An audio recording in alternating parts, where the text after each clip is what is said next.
Don't come to my wedding. Just watch the live stream. LOL, my sister emailed. So I said, sure. Then I canceled my $40,000 payments. Next morning, she kept calling crying, but I was too busy to answer the phone. Hey, Reddit. I'm 35, and up until a few weeks ago, I thought I had a good relationship with my younger sister, Emily, who's 28. We were never super close. 7 years is a big age gap when you're kids, but I always looked out for her. After our mom passed away when Emily was just 10, I took on more than a sister's role. I was practically her third parent while dad buried himself in work and grief. I helped her with homework, made her dinner, calmed her down during thunderstorms, and attended every single school play, graduation, and heartbreak she went through. When she got into college, I was the one who filled out her FAFSA, helped her move into her dorm, and sent her monthly spending money. And when she got engaged to a guy named Colin, a quiet, somewhat passive, but seemingly nice guy, I was genuinely happy for her. Emily had always dreamed of a fairy tale wedding, and I was in a place financially where I could help make that happen. So I offered to pay for the venue. That alone was about $20,000.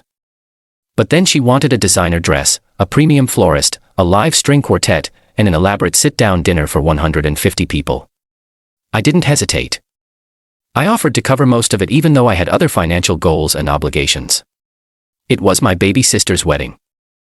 I figured this was my chance to show her how much I cared, how much I appreciated everything we'd shared, all the roles I'd taken on for her over the years.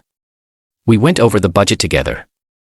I ended up promising to contribute a total of $40,000 spread out across spender payments in the months leading up to the wedding. I signed contracts and agreed to monthly auto debits to various services. It was a big commitment, but I felt good about it until 2 weeks before the wedding. That's when I got the email. Not a call, not even a text, just a casual 2-paragraph email. Hey. So this might sound weird, but we're trying to downsize the guest list a bit. It's really overwhelming. Colin's family is flying in from overseas, and we're already way over capacity. I think it might be best if you just watch the live stream. It'll be really nice quality. Don't worry, LOL. Thanks for everything you've done, seriously. No personal phone call. No explanation. No apology. I stared at the screen for a full 5 minutes, thinking surely I was misunderstanding. I read it again. Then again, Emily was uninviting me. Me, the one who paid for nearly the entire wedding, the one who raised her when mom died. The one who hadn't missed a single milestone in her life. At first, I thought maybe it was a mistake, that maybe she meant to send this to a distant cousin or a high school friend. I texted her. Is this email meant for me? She responded within 2 minutes. Yeah. Sorry. We're just slammed and had to cut down some numbers. Hope you understand. I didn't respond. Not that day. Not the next. Instead, I went into every contract and canceled what I could. The venue had a cancellation fee, but I was still within the terms to pull my payment. The florist and caterer both had pending payments that hadn't processed yet. I stopped those. I even called the dress boutique and anonymously reported a suspicious card payment mine for Emily's $6,000 gown. They froze the order pending verification. In total, I clawed back about $31,000 of the $40,000. Not everything, but enough to make a serious dent. The next morning, my phone rang nonstop. 10 missed calls before 9 a.m. Then the text came, "Are you serious right now? What did you do? You're ruining everything. Why would you do this to me?" I was busy. I had a meeting. I had errands. I had a life that didn't include being someone's wallet with no seat at the table. So I didn't answer. I didn't explain. I didn't give her the dignity of a reply. Later that night, I got a voicemail. Her voice was shaking, almost unrecognizable between sobs. "Please, I didn't mean to hurt you. I just thought you'd understand. We're under so much stress, and I didn't want drama. Please don't do this. We can fix it." But it was too late. She didn't want drama. She created a firestorm and handed me a lighter. I started hearing from relatives. My aunt called me and said Emily had a full-blown panic attack and had to be sedated. Uncle Rick emailed me some long-winded diatribe about family duty. My dad, who'd been emotionally absent for most of our lives, actually had the nerve to leave a voicemail saying I was being cruel and selfish. I didn't respond to any of them because here's what no one seemed to understand. I wasn't just hurt. I was gutted. This wasn't just about a wedding. This was a final crystal clear message from Emily that I was disposable, useful, an ATM, a background character in her fairy tale life. She wanted a perfect day, and she wanted me edited out of the photo. So I gave her what she wanted. Now, according to my cousin who's been feeding me updates, the wedding is in chaos. The venue dropped them. The florist replaced their slot. The caterer doubled the price after the deposit bounced and refused to honor the previous quote. Even the string quartet had another booking lined up and moved on. And guess who's left to foot the bill? Not me. I don't know if the wedding will still happen. I don't know if she'll find a new venue in time. I don't know if she'll ever speak to me again. But I do know this. I'm finally done bending over backwards for someone who doesn't see me as family, just funding. And if she thinks I'm going to come running the moment she cries, she's wrong. Because while she was calling me 30 times that morning, sobbing and screaming and trying to fix the unfixable, I was sipping coffee with my feet up, watching the chaos I didn't create unfold from a distance. I had no plans to answer, but I do have something to say now. And if she really wants to hear it, she can wait because I have a few things she doesn't know about yet. I didn't plan on responding, not after the email, not after the messages, not after the calls. I had nothing left to say, or so I thought. But a week later, I got a hand-delivered letter from Emily, actual pen and paper. I hadn't seen her handwriting in years. She begged. Not for money. Not for the vendors, not even for the wedding. She begged for her sister back. The letter was raw, full of crossed outlines and smudged ink. She said she panicked when Colin's parents demanded more seats for their relatives, that she felt backed into a corner, that someone she wouldn't say, who suggested maybe it was easiest to cut me because family wouldn't get offended. Because I'd understand.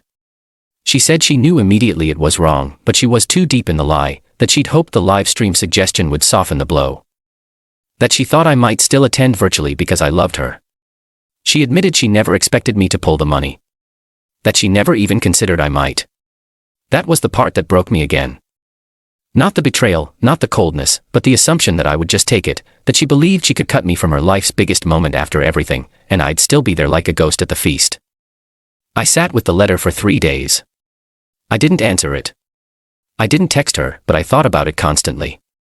I thought about how many Christmas mornings I spent wrapping extra gifts from Santa so she wouldn't feel the hole Mom left.